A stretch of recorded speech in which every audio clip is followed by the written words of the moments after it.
ఆత్మవిశ్వాసపరులైన కొందరు వ్యక్తుల చరిత్రే ప్రపంచ చరిత్ర. విశ్వాసం అనేది మనిషిలోని దివ్యత్వాన్ని బయటకు తీస్తుంది. మీరు దేన్నైనా సాధిస్తారు. అఖండ శక్తిని ప్రదర్శించడానికి కావలసిన ప్రయత్నం చేయనప్పుడే మీకు అపజయం కలుగుతుంది. ఒక వ్యక్తి గాని జాతి గాని తనలో తనకు విశ్వాసాన్ని ఎప్పుడు కోల్పోతుందో అప్పుడే ఆ వ్యక్తి జాతి మరణించినట్లు లెక్క. మనలో మనకు విశ్వాసం, భగవంతుడిలో విశ్వాసం, ఇవే గొప్పదనానికి మూల కారణాలు. మన 3 కోట్ల దేవతలలోనూ మనకు విశ్వాసం ఉన్నా, అడపాదడపా విదేశీయులు మన మధ్య చొప్పిస్తూ వస్తున్న దేవతలందరిలోనూ మనకు విశ్వాసం ఉన్నా, మనపై మనకు విశ్వాసం లేకపోతే మనకు నిష్కృతి ఉండదు. ఆత్మకు సాధ్యం కానిది ఏదీ లేదు. పాపం అనేది ఏదైనా ఉంటే అది మనం దుర్బలమని లేదా ఇతరులు దుర్బలని అనడమే. ఇంతకు మించి పాపం మరొకటి లేదు. మీరే విధంగా కాదలుచుకుంటారో అదే ప్రకారం అవుతారు. మిమ్మల్ని మీరు బలహీనులుగా భావించుకుంటే మీరు బలహీనులే అవుతారు. బలవంతులుగా భావించుకుంటే బలవంతులే అవుతారు. స్వతంత్రులవ్వండి. ఎవరి నుండి ఏమీ ఆశించవద్దు. ఒక్కసారి మీరు మీ జీవితాలను సింహావలోకనం చేసుకుంటే ఏనాడూ లభించని అన్యుల సహాయానికై వృధాగా శ్రమపడినట్లు అర్థమవుతుంది. మనకు కావలసిన లభించే సహాయమంతా మనలో నుండే లభించిందనేది నిర్వివాదాంశం. నాకు చేత కాదు అని ఏనాడు అనుకోవద్దు. మనం అపార శక్తివంతులం. మన ఆత్మశక్తితో పోలిస్తే ప్రకృతి, కాలం, ప్రదేశం ఇవన్నీ చాలా అల్ప విషయాలు. ఏ పనైనా సరే ప్రతి కార్యాన్ని మనం చేయగలం. మనం అపార శక్తివంతులమన్న విషయాన్ని ఎన్నటికీ మరవకండి. మనం ఆ పరమాత్ముడి బిడ్డలమే. అమేయ శక్తి సంపన్నుడైన ఆ విశ్వాత్మకుడి ప్రతిరూపాలం. మనం పవిత్ర పరిపూర్ణ జీవనులం. ఈ భూమి మీద పుట్టిన దివ్యాత్మ ప్రతిబింబాలం. మనం పాపులమా? మానవుణ్ణి పాపి అనడమే అన్ని పాపాలకు మించిన పాపం. ఇంతకు మించిన దూషణ వాక్యం మరొకటి లేదు. మానవుడు పాపి కాడు, అమృతపుత్రుడు. ఓ సింహ సదృశులారా లేవండి. గొర్రెల వలె బలహీనుల వలె భ్రాంతిని వీడండి. మనం శాశ్వత ఆనందానికి వారసులం, అమృతాత్ములం, సర్వస్వతంత్రులం. పోరాటాలను, పొరపాట్లను ఎన్నడూ పట్టించుకోవద్దు. అపజయాలను, వెనుకంజలను అసలే పట్టించుకోవద్దు. సదా మీ ఆదర్శాలనే అంటిపెట్టుకోండి. ఎన్నిసార్లు అపజయం పొందినా సరే పట్టు వదలక గమ్యాన్ని చేరే వరకు ప్రయత్నిస్తూనే ఉండండి. బలహీనతకు పరిష్కారం దాని గురించి చింతించడం కాదు, బలాన్ని గురించి ఆలోచించడమే తగిన మందు. మానవుల్లో నిబిడీకృతంగా ఉన్న బలాన్ని గురించి వారికి బోధించండి. ఉపనిషత్తులన్నీ ఎలుగెత్తి చాటే ఒకే ఒక్క పదం నిర్భయత్వం. వేదాంతాలన్నీ ఉపదేశించే ఏకైక మంత్రం నిర్భయత్వం. మీరు జాగ్రత్తగా గమనిస్తే నేను ఉపనిషత్తుల నుండి తప్ప దేని నుండి ఉదహరించడం లేదని గుర్తించగలరు. వేదాంతాలన్నిటిలోనూ సారాంశం బలం.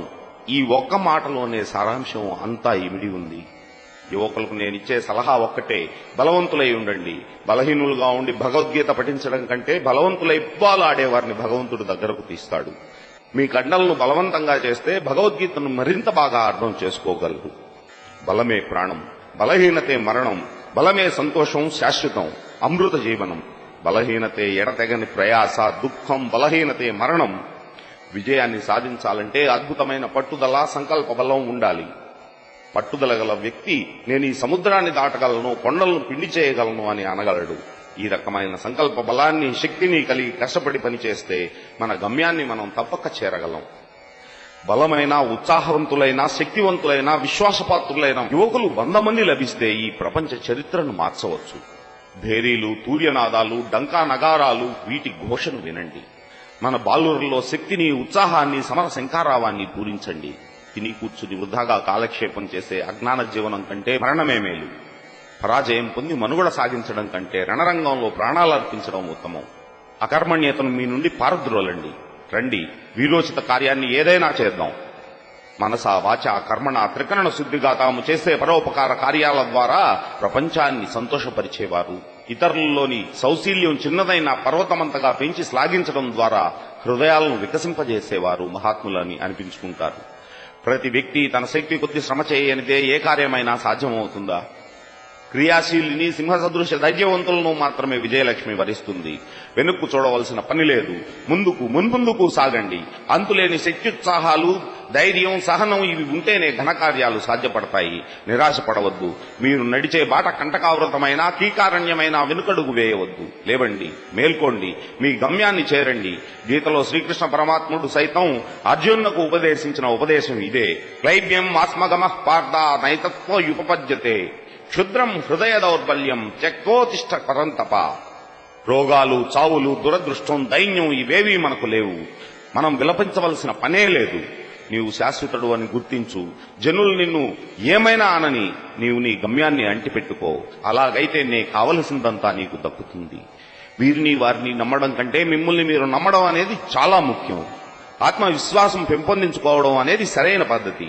శక్తి అంతా మనలోనే ఉంది. అది తెలుసుకుని మనలోని శక్తిని బహిర్గతం చేయగలిగితే మనం తలచిన ఏ కార్యాన్నైనా సాధించగలం.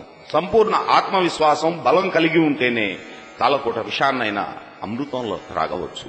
మిమ్మల్ని పిచ్చికుక్క తరుముతుంటే మీరు పరుగులెత్తుతూ ఉంటారు. మీరు ఎంత దూరం పరుగులెత్తినా అది మిమ్మల్ని తరిమి కొడుతూనే ఉంటుంది. నిలబడి ఒక్కసారి తిరగబడండి, అది తోక ముడిచి పరిగెడుతుంది.